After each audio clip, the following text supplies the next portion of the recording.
All right, Shalom, giving all praises, glory, and honors unto Yahweh, by Shem Yahushua, by Shem Kakadash. Double honors to the apostles, bishops, elders of Great Millstone.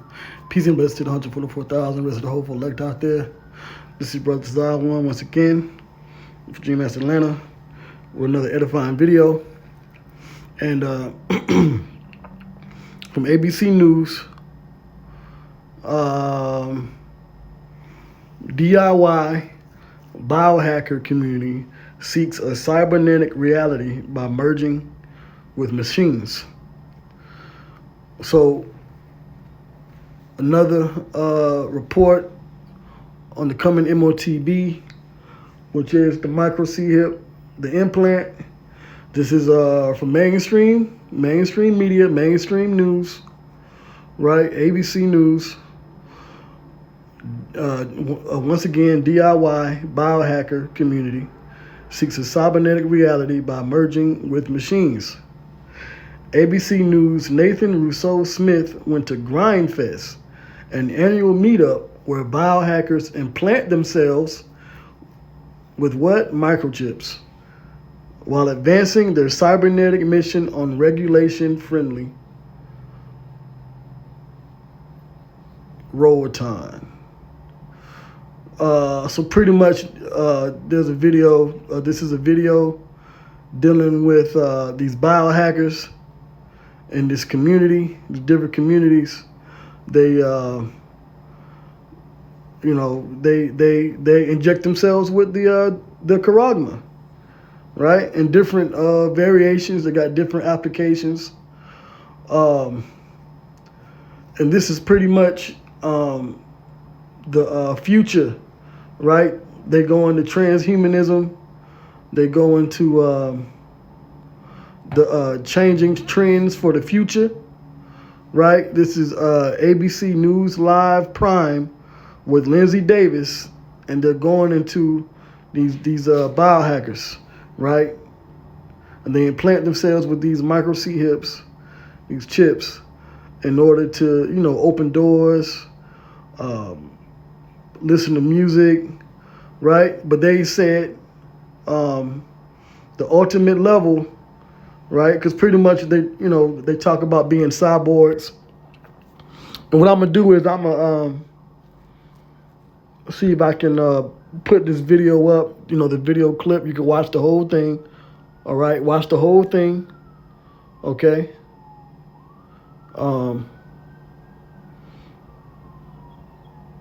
And they're going to being cyborgs.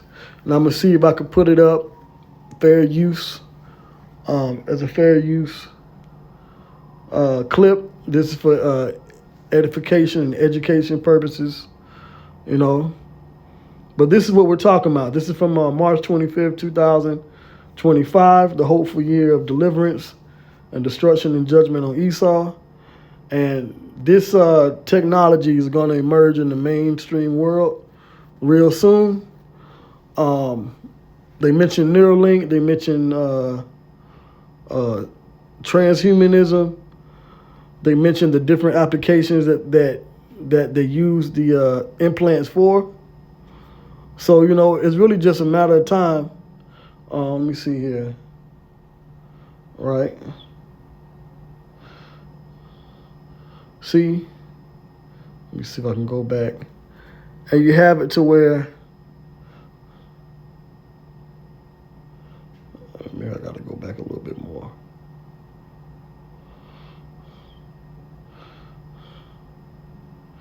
But you can see it where they had the hand, I know it. Let me do this.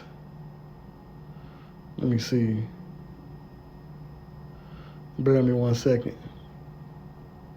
Right, so you see this here, and this woman here, she has the first woman you saw on the screen, so-called white woman. She got like over 50 implants. She got them all in her hand, all in her arms. So this is a real, her. So this is a real technology being used in the real world. And this is going to be utilized as the fulfillment of Revelation 13:16. Don't listen to Bishop Nathaniel and General Yohana and these other kooky Israelites that tell you 5 different things, and they always change their doctrine. When it comes to the Motb, listen to GMS, all right? We never change, we never switched up, and we now see it being fulfilled in reality, okay? They talk about the Neuralink. So, we're in that time where this is going to be fulfilled, okay? That prophecy in Revelation, the 13th chapter, verse 16 on down. So anyway, with that, I'm close out. I'm gonna load the video, Lord willing. Watch and just see, how these Edomites are really into this technology. And this is what Esau wants, So with that, our praise goes to Yahweh Bashem Yahweh Shai Bashem Kakadash. Once again, double honors to the apostles, the elder bishops of Great Millstone. Shalom to the 144,000. The rest of the hopeful elect out there. Shalom. Welcome back, everyone. We've all seen movies like The Matrix, which show characters who can blur the line between man and machine. In our current reality, some are on the same journey, putting technology inside of their bodies with microchips. But how high are the risks, and what are the rewards? And what could this mean for our collective future? ABC's Nathan Russo-Smith takes us inside the world of biohacking.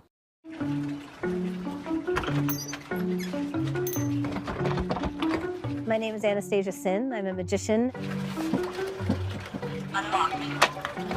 and a biohacker.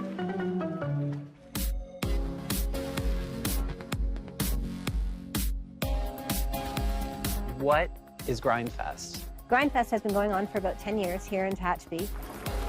And we attract people from all different genres. Yeah, I have a master's in human anatomy. Physics in general is just what I've been studying. It just happened to be astrophysics. I've worked as an interface designer for meditation and wellness apps. People who are good with hacking electronics. I'm an electrical engineer going to college. We do some really wild prototype cardiovascular stuff. People who are interested in inserting subdermal microchips. I had a peg leg. The one I had like a terabyte of data. You could stream movies off of it. And LEDs. And people who just really love movies like Johnny Mnemonic or Upgrade. This is Biohack at Disneyland. Grindfest is a place where I personally feel more comfortable being more experimental about who I am. I used to call myself a practical transhumanist. What is a transhumanist? Someone who has decided that they want to transcend what humanity is capable of at this time. So whether that be with installing electronics under your skin so that you can unlock your front door, or taking nootropics to live longer and stronger, they all sort of fall underneath the umbrella of transhumanism. This is an NFC chip. This goes to my website. This is a LED light. There's like a TED Talk, how we're all cyborgs. You are all actually cyborgs. Suddenly we're a new form of Homo sapiens. It really resonated with me. My house, my car, my clothes are my exoskeleton. Without them, I'm not exactly me. So adding more technology didn't really seem that weird. It's literally a chunk of silicone with a battery and a circuit board. If you are someone who hacks your skin with an electronic, we call them a grinder. Let's see what we got in the Dangerous Things kit of how to become a cyborg.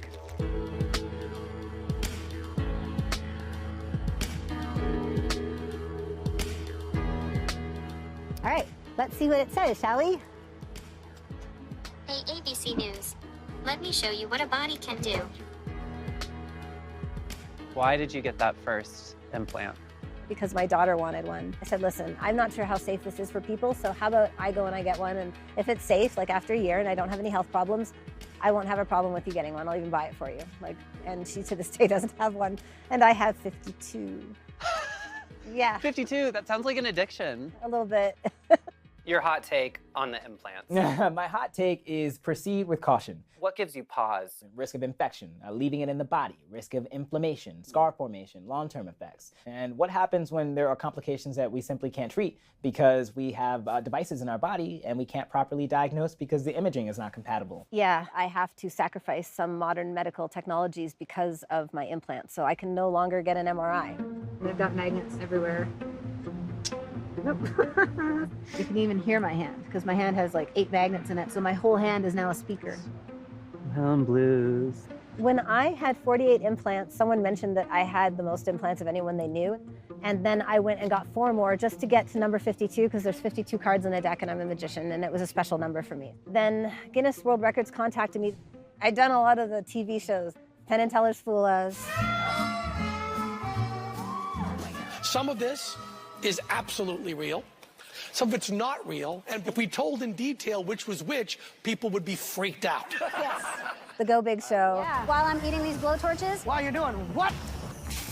God, no. I want to freak people out, but to do it smiling in an evening gown.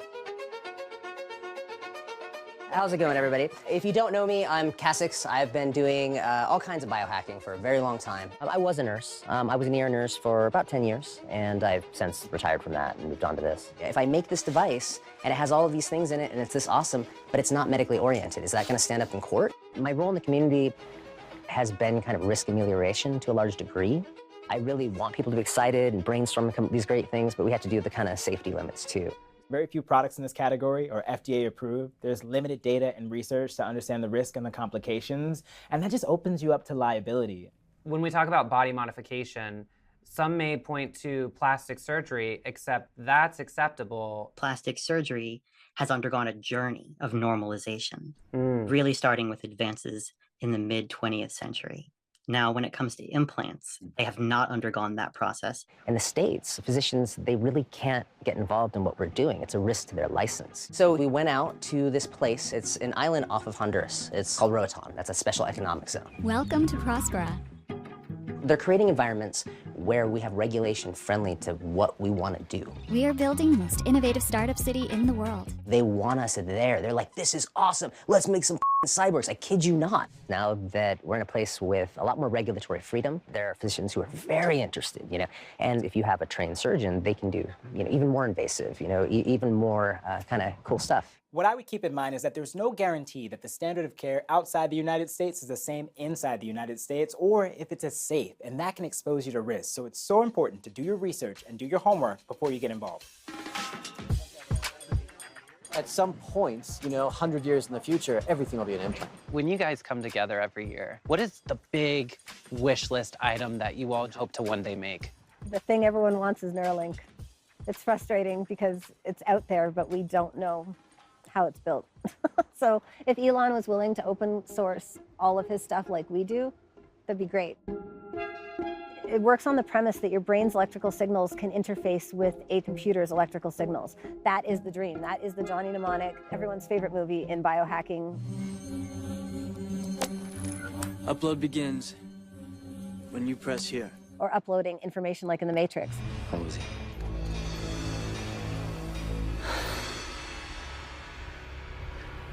I know Kung Fu. There's definitely potential, but I do believe that we are very early in that science. We are still learning about how the brain works in general. So the idea that a brain-computer interface, something that you would implant into the brain, can reveal these benefits, I think it would be really difficult because there's so much that we don't know. When it comes to Neuralink, though, at the grassroots level, the level where the grinders are, there's a lot of concern about putting something inside the brain that will be collecting information directly from your body in such an intimate way, that technology being owned and operated by some kind of external entity is a source of profound concern. I feel like the first people that can afford implants are going to be the millionaires. And a lot of the reason why the grinders do what they do is so that the technology can be for everyone. Grinding and biohacking is so invested in the DIY model because it puts the technology and the information in the hands of the makers to share their vision of the future. I genuinely believe that a lot of what's going on here helps trans people, disabled people, elderly people in the rest of the world, because we're thinking about, okay, what is it like when your body isn't working the way it's supposed to? I'm trying to do blood glucose using vibrations with a small passive implant. This is the bleeding edge. People taking their own autonomy into their hands and moving biomedical science and engineering forward. This is a place where you can show up and have some wacky idea and someone will go, no, actually, we can make that real and we're going to do it now. What do you say to those people who might think this is insane? To someone who thinks it's insane, I would probably say, just come hang out with us for a bit. I bet you any money by the end of the weekend you're going to leave with a microchip.